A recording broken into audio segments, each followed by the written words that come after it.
给大家看一下我们的热水器的摆放位置。这里面呢放了一个我们1500瓦的8升的热水器，还有我们整个供水的水泵就在这个区域。然后这个控制面板就是避变器的控制面板，我就没有装库仑器，我不需要长期看它，所以我把它放在里面了。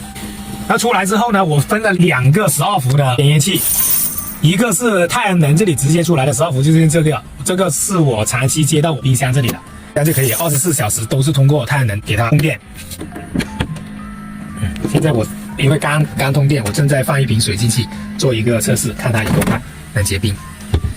然后这里还有一个12伏的电头，然后这里有一个就是我们的交流电输出的220伏的。在我们的床边这里还有一个带双 USB 的一个插座，就是我们在睡觉的时候，我们手机充电就可以插在这里就可以了。还有一个就是在我们这里底下电饭锅啊，或者是热水器啊等等这些，就通过这下面的去给它供电啊。然后就这样简简单单。